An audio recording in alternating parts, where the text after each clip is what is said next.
जसं की बॉर्डरवर जाऊन हा स्वतः त्या ठिकाणी लढणार होता असं कुठंतरी आपलं सगळ्यांना वाटतं। आता हा पिस्तूल खरा आहे का, म्हणजे त्याला लायसन्स आहे का, हे आपल्याला बघावं लागेल। पण त्याच्याच बरोबर आपण जर बघितलं तर युवा भारतीय जनता पार्टी युवा मोर्चा युवा संयोजक पश्चिम महाराष्ट्र असं काहीतरी त्या दीपक काटेचं पद आहे। म्हणजे हा व्यक्ती कुठल्या विचाराचा याचा अंदाज या ठिकाणी आपल्या सर्वांना लागतो। आणि काल जर आपण बघितलं तर काल प्रवीणदादा गायकवाडांना गाडीतून बाहेर काढण्यात आलं। झुंडाशाहीच्या माध्यमातून काही 10-20 लोक तिथे उभे होते, त्यांना बाहेर काढलं आणि शाई फेक केली। प्रवीणदादा लढणारे आहेत, घाबरणारे नाहीत, ते साईडला जाऊन थांबले। या झुंडाशाहीच्या लोकांनी, या दीपक काटेली, या भाजपच्या कार्यकर्त्यांनी पदाधिकाऱ्यांनी प्रवीणदादांना परत एकदा रस्त्यावर आणलं। परत कुठेतरी त्यांना कदाचित आपल्याला म्हणावं लागेल हा त्यांना मारण्याचा कट होता। आम्हाला असंही कळतंय की त्या दीपक काटेकडे बंदूक होती, पिस्तूल होता। खरं काय हे लोकांसमोर तिथं आलं पाहिजे। आणि प्रवीणदादा गायकवाडांवर जो मारण्याचा कट होता, नाही तर मारण्याचा प्रयत्न त्या ठिकाणी त्यांना झाला, त्यांचा विचार हा संपवण्याचा प्रयत्न जो झाला, त्या दीपक काटेवर एक कडक कारवाई लवकरात लवकर करणं तितकंच महत्वाचं आहे। आणि त्याच्याच बरोबर हा दीपक काटे जो स्वतःच्या भावाचा झाला नाही, असंही आम्हाला समजतंय की त्यांनी स्वतःच्या भावाला त्या ठिकाणी मारलेला आहे, त्याला मृत्युमुखी पाडलेला आहे। जेलमध्ये सुद्धा हा दीपक काटे जाऊन आलेला आहे। स्वतःचे आई वडील सुद्धा त्याला स्वीकारत नाही। अशा व्यक्तीला भाजपली एक पद देऊन त्याला कसं स्वीकारलं? म्हणजे कुठेतरी पुरोगामी विचाराचा आवाज दाबण्यासाठी हा जो प्रयत्न भाजपकडनं केला जातो, याच्यात गुंड हे मुद्दामून आणले जातात, या गुंडांना पद दिलं जातं आणि गुंडाशाही आणि दडपशाही ही कुठेतरी त्या ठिकाणी भाजपकडनं पुरस्कृत केली जाते असं आमच्या सगळ्यांचं म्हणणं आहे। काही दिवसांपूर्वी आपण बघितलं जनसुरक्षा कायदा हा कडव्या डाव्यांचा विरोध करण्यासाठी या ठिकाणी आणला। आम्ही म्हणलो तुम्ही ज्या पद्धतीने त्याचं डेफिनेशन केलेलं याच्यामध्ये बदल हे करावे लागतील, पण ते बदल त्या ठिकाणी त्यांनी ऐकले नाही। मग कडव्या डाव्यांबद्दल आपण चर्चा केली, मग कडव्या उजव्यांबद्दल आपण चर्चा करणार आहे का? अशा पद्धतीने जर कुणी कुठं वागत असेल त्याचा निषेध आम्ही सर्वजण करतो व त्याच्याच बरोबर अशा लोकांवर कारवाई ही लवकरात लवकर त्या ठिकाणी झालीच पाहिजे असं आमच्या सगळ्यांचं मत आहे। आम्ही सर्वजण प्रवीणदादा गायकवाडांबरोबर आहोत। अनेक वर्ष त्यांनी शिवशाहू फुले आंबेडकरांचा विचार लोकांपर्यंत नेला। 5000 पेक्षा जास्त युवांना त्यांनी नोकऱ्या दिल्या। असं म्हणावं लागेल जे सरकारला जमत नाही एवढी सत्ता असताना सुद्धा एक सामाजिक कार्यकर्ता ते करून दाखवतो। भारतात नोकऱ्या दिल्या, भारताच्या बाहेर नोकऱ्या दिल्या। पण हा जो कट रचला गेला होता प्रवीणदादा गायकवाडांना मारण्याचा, याच्यात खोलात जाऊन SIT स्थापन करा, नाही तर जी कारवाई तुम्ही करायची करा, पण या विषयाच्या मागे कोण होतं हे समस्त महाराष्ट्राला सांगण्याची खऱ्या अर्थाने वेळ ही आलेली आहे असं आम्ही सर्वजण त्या ठिकाणी बोलतो। आणि महाराष्ट्रामध्ये असणारे सर्व पुरोगामी विचाराचे कार्यकर्ते पदाधिकारी यांना एक या महाराष्ट्राचा नागरिक म्हणून मी विनंती करतो, प्रवीणदादा गायकवाड असतील आणि असे अनेक हजारो सामाजिक कार्यकर्ते आहेत जे पुरोगामी विचार घेऊन पुढे चाललेले आहेत, अशा लोकांच्या पाठीमागे आपल्या सर्वांना भक्कमपणे उभा राहावं लागेल। विचार टिकला पाहिजे, विचार कुणीही मारू शकत नाही, पण व्यक्ती पण तितकाच महत्वाचा आहे। त्यामुळे कृपा करून मी आपल्या सर्वांना विनंती करतो, अशा सामाजिक कार्यकर्त्यांच्या पाठीमागे आपल्या सगळ्यांनाच भक्कमपणे उभं राहावं लागेल। धन्यवाद। दादा महाराव यांच्यावर देखील हल्ला झाला होता, त्यानंतर आता हा दुसरा हल्ला झालेला आहे। सातत्यानं असे हल्ले होतात, मात्र सरकारकडून अशी जी मंडळी आहेत त्यांना स्वतःची सुरक्षा असेल किंवा त्यांच्या जीविताला कुठला त्रास होऊ नये अशी काही व्यवस्था करण्यात आलेली नाही। आपण जर बघितलं तर असे अनेक लोक आहेत जे खरा इतिहास हा लोकांपुढे आणत असतात, आणि काही असे लोक आहेत जो खोटा इतिहास पुढे आणण्याचा प्रयत्न सातत्याने करत असतात. खोटा इतिहास पुढे आणण्याचा प्रयत्न करणारे जे लोक आज सत्तेत आहेत आणि जे लोक जे पुरोगामी विचाराचे कार्यकर्ते आहेत, कुठे शिवशाहू फुले आंबेडकरांचा खरा विचार लोकांपुढे घेऊन जात आहेत, हे सत्तेतले लोक अशा गुंडांना ताकद देत त्या लोकांच्या विरोधात कटकारस्थान करण्याचा त्या ठिकाणी तो प्रयत्न केला जातो, नाही तर ताकद दिली जाते. त्यामुळे हे सरकार हे पुरोगामी विचाराच्या विरोधातलं आहे, शिवशाहू फुले आंबेडकरांच्या विचाराच्या विरोधातलं आहे. पण अशा पद्धतीने तुम्ही जर गुंडांना ताकद देत असाल, गुंडांना तुम्ही पुढे करत असाल, हे चालणार नाही. ही फक्त सुरुवात आहे. यांना अशीच ताकद देत राहिलो, यांना असंच आपण पाठराखण करत राहिलो तर हे लोक उद्या, हे सत्तेतली लोक उद्या जाऊन काय काय करतील, कोणाकोणाचा आवाज दाबतील आणि कशा प्रकारे आवाज दाबतील हे आपल्याला त्या ठिकाणी कळणार नाही. म्हणजे जो जनसुरक्षा कायदा आणला त्या माध्यमातून सुद्धा आपण जर बघितलं तो जो आपल्या खरा सर्वांचा हक्क होता बोलण्याचा, तो सुद्धा अप्रत्यक्षपणे दाबण्याचा प्रयत्न हा सरकारकडनं त्या ठिकाणी केला गेला. आम्ही त्याचा विरोध केला. आम्ही त्याच्यावर बोलत असताना एवढंच सांगितलं, याचं स्पष्टता येणं महत्वाचं आहे. याच्यामध्ये कुठेतरी डेफिनेशनमध्ये स्पष्टता आणि मोघमपणा हा काढण्याची जरूरत आहे. पण आता कालच आपण जर बघितलं तर भाजपचे नवीन प्रदेशाध्यक्ष जे आहेत रवींद्र चव्हाण यांचं एक स्टेटमेंट आलंय. यांचं स्टेटमेंट काय आलंय? जनसुरक्षेमुळे विकास मार्ग मोकळा होणार. आता या बातमीमध्ये आपण जर खोलात गेलो, काय म्हणतायत ते म्हणतायत गडचिरोलीमध्ये नक्षलवाद जास्त आहे, तिथं विकास कामं होत नाहीत आणि मग अनेक अडचणी तिथे येतात. आम्हाला असं वाटत होतं हा जो कायदा आहे जनसुरक्षा हा शहरी नक्षलवादाच्या बाबतीतला आहे. जे लोक कुठेतरी सोशल मीडिया नाहीतर वेगळ्या वेगळ्या पद्धतीने जो शहरी नक्षलवाद आहे, जो लोकांमध्ये पसरतोय असं हे म्हणतात, ते मारण्यासाठी नाहीतर त्याला आळा घालण्यासाठी तुम्ही हा जनसुरक्षा कायदा आणलाय. पण याच्या खोलामध्ये गेलो तर ह्यांनी फोकस कुठे केलाय? फक्त गडचिरोलीला केलेला आहे. आता सुरजागड माईन जी आहे ती कुठं आहे?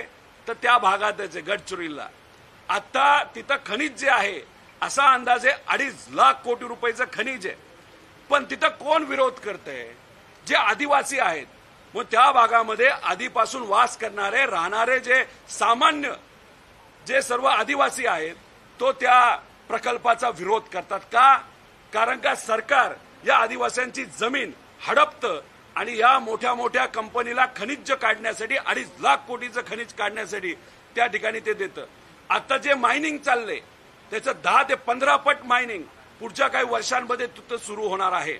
मग असं म्हणायचं का जनसुरक्षा कायदा हा कशासाठी आहे?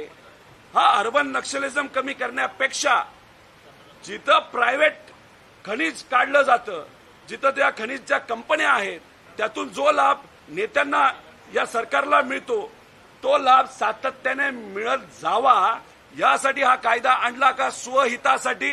अशी आता शंका आपल्या सर्वांना त्या ठिकाणी घ्यावी लागेल. त्यामुळे कदाचित या चव्हाण साहेबांनी जे आता प्रदेश अध्यक्ष आहेत भाजपचा खरा चेहरा, या सरकारचा खरा चेहरा हा कुठेतरी पुढे आणला. म्हणजे गडचिरोलीमध्ये असणारे खनिज 2.5 लाख कोटीचं हे महत्वाचं असल्यामुळे तिथं कुठलीही अडचण येऊ नये यासाठी हा कायदा आणला अशी कुठेतरी आता चर्चा सुरू झालेली आहे. त्याच्याचबरोबर तिथे असणारे जे आदिवासी आहेत, काही लोक म्हणतील विकास कामं तिथं नोकऱ्या मिळतात. अहो, आपल्या मराठी माणसांना, आपल्या या आदिवासींना तिथं कशाचं कामं मिळतात? तर मजुराची कामं मिळतात. म्हणजे दिवसाला 200 रुपये 300 रुपये ते सुद्धा त्या खड्ड्यात जावं लागतं, त्या मातीत काम करावं लागतं. त्याच्यामध्ये त्यांना वेगवेगळे रोग येतात. तिथल्या आदिवासी युवांचं मत आहे आम्हाला चांगलं हाताला काम द्या, आम्हाला अशा ठिकाणी काम करायचं नाही. म्हणजे जमीन यांच्या खनिज ते मोठ्या कंपन्या तिथं घेतात, सरकारला लाभ मिळतो, नेत्यांना लाभ मिळतो, नेते खुश, सरकार खुश.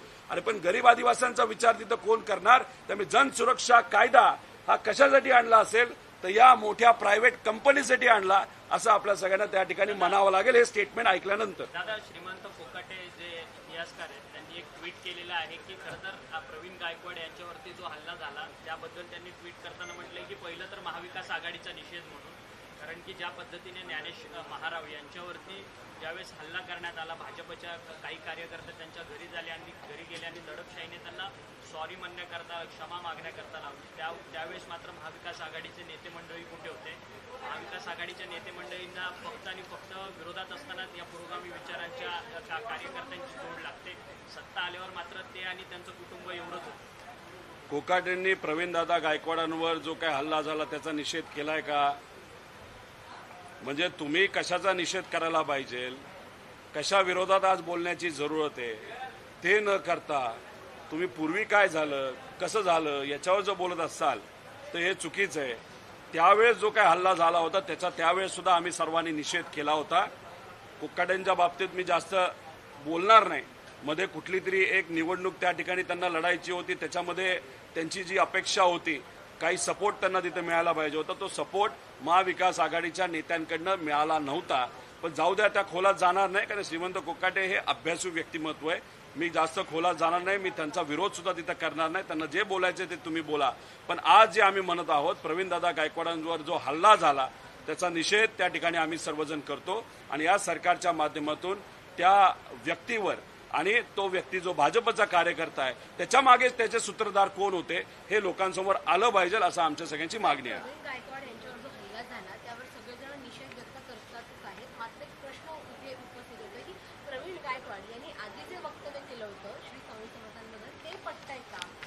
श्री स्वामी समर्थांबद्दल त्यांनी केलेलं वक्तव्य याचा कुठलाही व्हिडिओ जर असेल तो तुम्ही आणून दाखवा.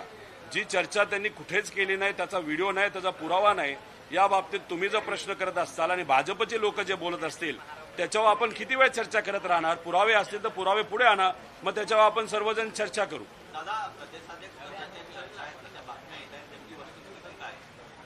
वस्तुस्थिती आम्हाला माहीत नाहीये.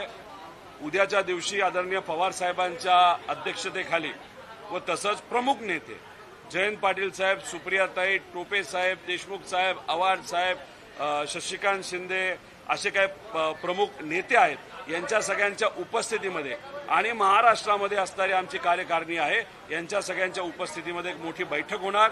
तिथं चर्चासत्र होणार. त्या सगळ्यांची चर्चा करून सगळ्यांना विश्वासात घेऊन एक निर्णय त्या ठिकाणी घेतला जाणार. त्यामुळे काय होणार हे मला सांगता येणार नाही, पण उद्या नक्की आपल्या सर्वांना त्या ठिकाणी कळेल. काल मद्य विक्रीच्या परवाने 328 परवाने देण्याची एक बातमी लोकसभेनं प्रकाशित केलेली होती. अजित पवार ज्या समितीचे अध्यक्ष आहेत, ती समिती 328 नवीन मद्य विक्रीचे परवाने देणार आहे.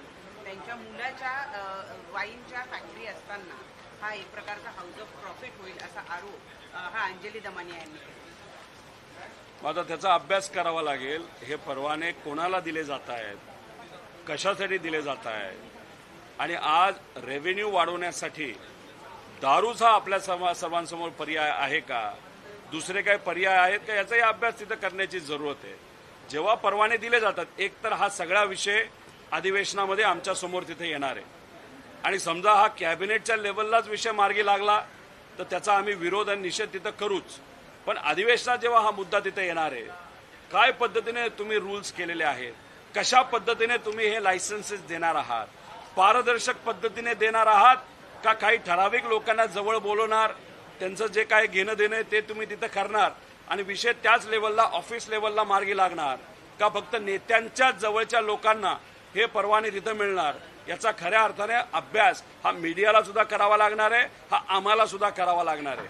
कारण कॉन्ट्रॅक्टरच्या माध्यमातून, कारण आज जर लायसन्स आपण बघितला तर आज लायसन्स 10-12 कोटीपर्यंत जातो.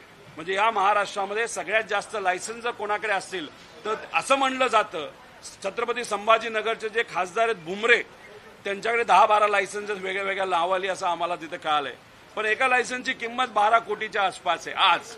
आता हे लायसन्स जेव्हा दिले जातील ते समजा जर 350 लोकांना दिले जाणार असतील आणि त्याची किंमत तेवढीच जर ठेवणार असेल आज जी मार्केट व्हॅल्यू आहे, तर आपल्याला असं म्हणावं लागेल 3,500 कोटींचे लायसन्स आहेत. पण 3,500 कोटीचे लायसन्स जर 1 कोटीमध्ये 50 लाखामध्ये दिले जातात आहेत, तर मग त्याचा अर्थ 90% पैसा हा जो सरकारकडे यायला पाहिजे होता तो सरकारकडे न येता प्रायव्हेट लोकांकडे चाललाय. म्हणजे याच्यामध्ये कुठेतरी चुकीच्या काही गोष्टी होणार आहेत. त्यामुळे 10 कोटी मार्केट प्राइस आहे आता तुम्ही किती रुपयाला हा लायसन्स विकता हा आपल्याला बघावं लागेल आणि त्यात कोणाला देता आणि ज्याला कोणाला मिळेल त्याला किती रुपयाचा फायदा झाला तर 9 कोटी पर लायसन्सच्या मागे फायदा झाला असं आपला त्या ठिकाणी म्हणावं लागेल. मग एका व्यक्तीला 10 लायसन्स दिले 90 कोटीचा फायदा, एकाला 5 लायसन्स दिले 45 कोटीचा फायदा, एकाला 20 लायसन्स दिले तर 180 कोटीचा फायदा त्या व्यक्तीला नाही त्या कंपनीला झाला. त्यामुळे उद्या जाऊन कोणाला हे लायसन्स दिलं जातं याच्या गुणून त्या व्यक्तीला किती फायदा झाला आणि सरकारचं किती नुकसान झालं हे आपण सर्वजण बघू शकता. दादा, घोडबंदरला ठाण्याचा जो मार्ग आहे की लाडक्या बहिणींना पैसे देण्याच्या नादात दारूंना दारू पाजू नका अशी एक मागणी. आता तेच आम्ही म्हणतोय की तुम्ही उत्पन्न वाढवण्यापेक्षा आणि जो 85,000 कोटीचा जो तुम्ही मार्ग करताय शक्तीपीठ ज्याची खरंच जरूरत नाही ते 85,000 कोटी तुम्ही विकास कामासाठी वापरा. कशाला तुम्हाला दारूचे लायसन्स देऊन अतिरिक्त दारू लोकांपर्यंत जावी यासाठी प्रयत्न करा. मग एका बाजूला लाडक्या बहिणी आहेत पण लाडक्या बहिणींचं हे सुद्धा मत आहे की दारू पाजू नका, दारू कशी तरी कमी झाली पाहिजे, दारू बंदी झाली पाहिजे. आणि दुसऱ्या बाजूला तुम्ही लाडक्या बहिणींना 1,500 रुपये महिन्याला देताय आणि दुसऱ्या बाजूला लायसन्सच वाटतात दारूचे.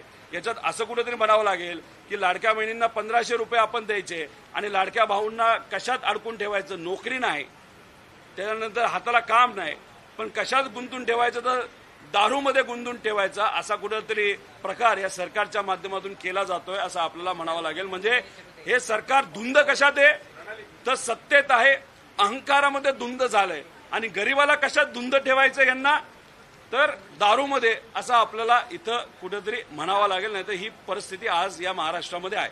छत्रपती संभाजीनगरमध्ये 10 महिन्यांपासून लाडक्या बहिणींची नोंदणी बंद झालेली आहे आणि ज्या नवीन नोंदी आहेत त्या देखील वगळल्या. त्यामध्ये अनेक राजकारणी लोक पार्टनरशिपमध्ये आहेत, अप्रत्यक्षपणे प्रत्यक्षपणे. म्हणून तुम्हाला सांगतोय 1 लायसन्स दिलं आज 10 कोटी मार्केट व्हॅल्यू आहे. काही लोक कॅशमध्ये पैसे देतात असं आम्हाला कळालेलं आहे. 10 कोटी व्हॅल्यू असेल त्याची व्हॅल्यू आज सरकारने 1 कोटी केली ऑफिशियल तर 9 कोटी रुपयाचा फायदा एका लायसन्स मागे त्या कंपनी मालकाला होणार आहे. त्या कंपनी मालकाला 10 लायसन्स दिले तर त्या कंपनी मालकाचा फायदा 90 कोटीचा झाला. म्हणजे सरकारचं नुकसान म्हणजे गरिबाचं नुकसान किती झालं, या महाराष्ट्राचं नुकसान किती झालं तर 90 कोटीचं झालं. त्यामुळे आता नावं एकदा बाहेर आली त्याला फक्त गुणायचं कितीली 9ली गुणायचं आणि लायसन्सली परत गुणायचं. याच्यात तुम्हाला कळेल की भ्रष्टाचार नाहीतर फायदा हा त्या लोकांचा, त्या कंपनीचा, त्या मालकाचा, नेत्यांच्या नातेवाईकांचा किती रुपयाचा झाला आणि सरकारचं आणि टॅक्स पेयरचं नुकसान किती कोटीचं झालं. छत्रपती संभाजीनगरमध्ये 10 महिन्यांपासून नवीन लाडक्या बहिणींची नोंदणी ही बंद झालेली आहे आणि ज्यांची नावे नोंदणी झालेली आहे ती देखील कमी करण्याची शक्यता आहे. अहो मी तेच सांगतो 22 लाख महिलांची नावं कमी केली जाणार आहेत त्यातली 8.5 लाख नावं ही कमी गेलेली आहेत. इलेक्शनच्या आधी आपण जर बघितलं तर ॲडव्हान्समध्ये 3 महिने आधी त्यांना तिथं महिलांना पैसे दिले जात होता. 4,500 रुपये काही लोकांना अचानक मिळाले ॲडव्हान्समध्ये, काही लोकांना तिथं 6,000 रुपये मिळाले.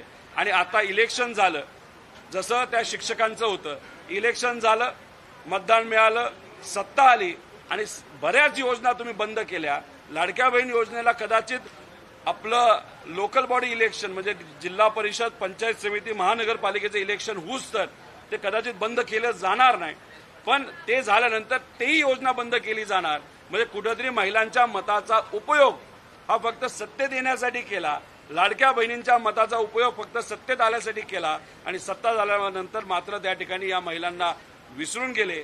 29 पर्यंत नवीन नोंदणी होणार नाही आणि जेव्हा लोकल बॉडी इलेक्शन संपतील तेव्हा एखादा भाजपचा कार्यकर्ता जसा ओबीसी आरक्षणाच्या विरोधात भाजपचा कार्यकर्ता कोर्टात गेला होता तसं भीती आम्हाला अशी वाटते लाडक्या बहीण योजनेच्या विरोधात एक यांचाच कुठला तरी कार्यकर्ता हा कोर्टात जाऊन जर यांना डायरेक्ट बंद करता येत नसेल तर कदाचित हे सरकार इतकं चाणक्यच्या विचाराने हुशार आहे, कोर्टात जाऊन ह्याला बंद करतील पण ही योजना पुढं 29 पर्यंत कंटिन्यू करतील असं मला वाटत नाही.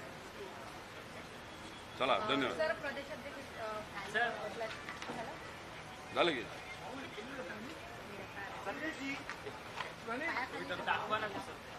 काय दाखवायचं दीपक काटे कोणत्या कोणाचा कार्यकर्ता